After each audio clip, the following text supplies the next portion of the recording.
The story begins in the snow mountains of Japan. This place is so peaceful and isolated that it feels like a part of another world. A high-tech lab is located here, where a scientist named George works. His primary work is building robots. So far, he has created two robots. The first, J1, has a brain function that operates at only 10% of a human's. The second, J2, is an improved version of J1 and has a brain function operating at 40% of a human's. Both robots can think and talk like humans, but their brains are not yet fully developed to match human capabilities. One day, George gets a video call from his wife. Both miss each other deeply as they have been apart from a long time due to work. After the video call ends, George has a conference call with his boss. The boss reminds him that he was given 3 years to deliver results, and now 2.5 years have passed. She warns him that if he doesn't produce something remarkable within the next 6 months, he will be fired. George has been hiding a secret from his boss. He has already created J2. With only 6 months remaining, he goes to a secret room where he is working on J3. He has developed software for J3 that will enable it to function 100% like a human. He has also designed this robot in the likeness of his wife. All the robots George has built so far are female, J1, J2 and J3. The source of consciousness for all of them is the same. While George works on J3, J2 becomes jealous.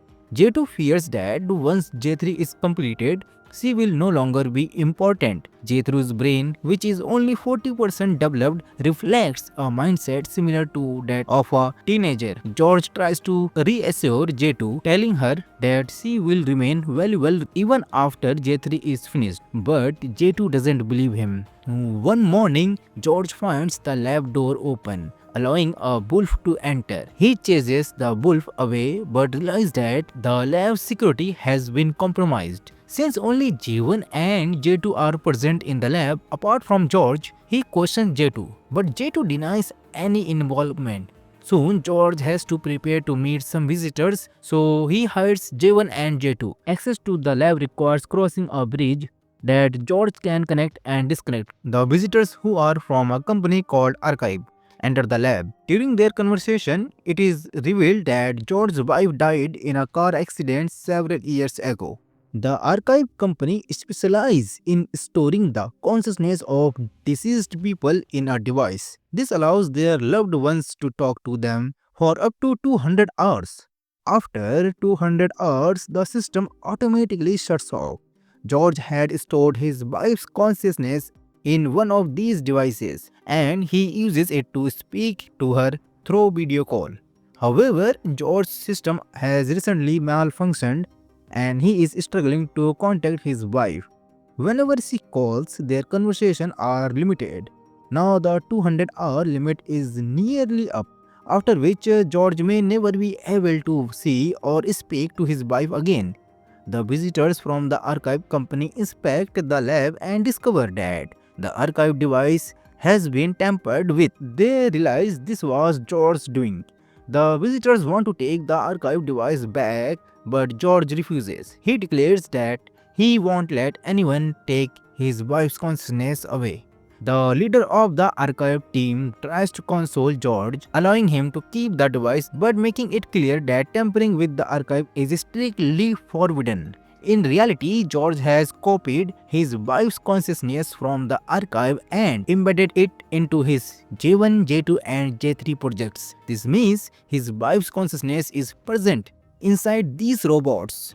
George's ultimate goal is to bring his wife back to life through them.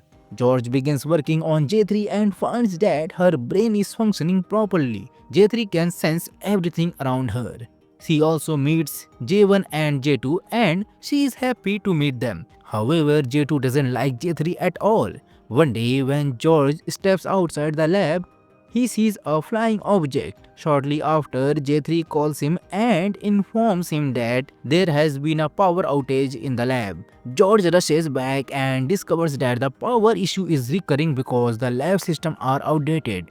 At his boss's request, George meets with a security provider. The provider warns him that someone might be monitoring him and that an attack could be imminent. Alarmed, George hurries back to the lab. That night, while sleeping, he dreams of his wife. Suddenly, the emergency alarm goes off, waking him up. George discovers that the lab door is open, the glass on the door is shattered, and J3 is missing. George goes out to search for J3 but can't find her anywhere. When he returns to the lab, J3 attacks him. She accuses George of tampering with her brain and reveals that J2 has told her everything. Although J3 doesn't specify what J2 shared, she has become increasingly hostile due to J2's influence. George, determined to complete his project at any cost, realizes he has been neglecting J1 and J2 for some time. He hasn't updated them, and J2's growing jealousy has worsened. Fearing that J2 might ruin his project,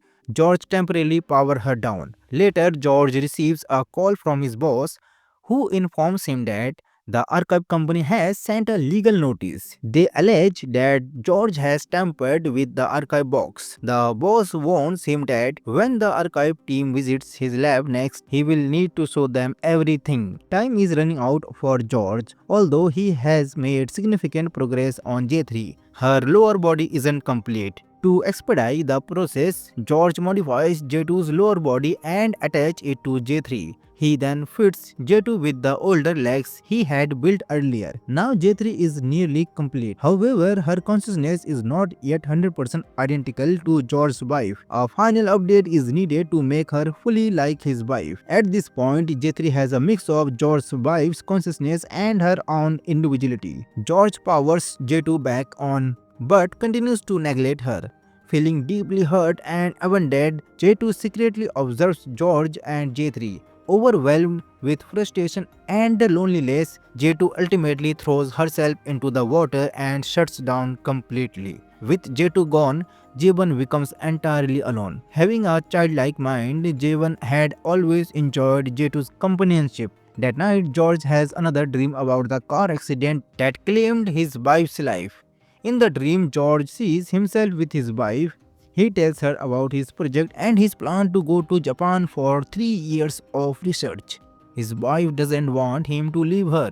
As they talk, their car crashes and his wife dies. While George dreams, J3 also begins remembering everything. She tells George that she was pregnant at the time of the accident. George is stunned. He never knew this. He attempts to confirm this by contacting the archive to speak with his wife's consciousness, but his call fails to connect. In fact, ever since his wife's consciousness was archived, George has never initiated a call to her. Every call always came from her. Now, with only minutes left before the 200-hour limit expires, George has one final chance to speak with his wife via video call. Desperate, he contacts customer care and mentions that 2 representatives from the archive company had visited his lab some time ago. George also shares the name of those individuals, but customer service informs him that no employees with those names work at their company. George realizes that the person he is speaking to is not real. It's a pre-recorded system. He understands that time is running out. He wants to completely update J3's mind to make it 100% like his wife's, but before he can proceed, he receives a call from his boss. The boss sees J3 and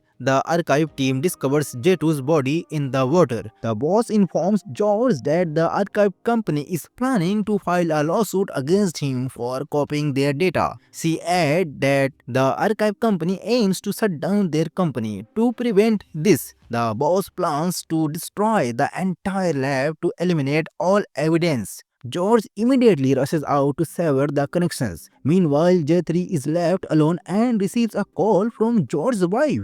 J3 answers and tells her that she will take care of George after the archive's 200 hours are completed, reassuring her not to worry about him. After this, J3 disconnects the call. However, George's wife calls again. Confused by what J3 said, George comes back and answers the call. He tells his wife that he can't explain everything now, but assures her that they will meet soon. J3 overhears this conversation. J3 struggles to understand how George plans to meet his wife when she is dead, and the archive's 200 hours are about to expire. George reveals his plan to fully update J3's mind. Once complete, his wife's consciousness from the archive will be entirely transferred into J3. But this will result in J3 losing her own consciousness forever. J3 is unwilling to accept this. George explains that the accident was his fault and it caused his wife's death. He pleads for a chance to bring her back to life in this body. At that moment, the boss's men arrive to destroy the lab. George convinces J3 to proceed with the update. The process is excruciatingly painful for J3 and she passes out during it. Once the software update completes, the boss's men mysteriously disappear. After some time, J3 regains consciousness, but now she has completely transformed into J3's wife. J3's original consciousness is entirely gone. Meanwhile, George's wife repeatedly calls from the archives. Now George is confused about how he is receiving a call when his wife's consciousness has already been transferred into J3. J3 advises him not to answer, but George does anyway. On the call, his wife tells him that she only has a few minutes left before the archive's time ends permanently and they will never be able to communicate again. George hears a young girl's voice in the background. It's the voice of his daughter. At this moment, the story's biggest twist is revealed. It wasn't George's wife who died in the accident, it was George. In reality, George's wife survived the crash, gave birth to their daughter and has been raising her in the real world. George, who died in the accident, has existed only as a mind stored in the archive. Everything George experienced was a creation of his own mind. As the archive's 200-hour limit approaches, George's mind begins hallucinating, imagining scenarios like his boss planning to destroy the lab or him being caught for tampering with the archives. The truth, however, is that George's mind can't accept its impending end. Now, even if George wants to stay alive, he can't. His existing is about to come to a permanent end. George could never call his wife because his mind was stored in the archives, while his wife, living in the real world, could call him whenever she wanted. George's belief that a glitch in the system prevented him from calling her was a delusion. The 200 hours are now over and George's mind fades into nothingness. The story ends here. So friends, how did you like this story? Do tell us in the comments box, and for such movie explanation please subscribe to Movie Recap English. See you in the next movie. Till then, bye bye, take care.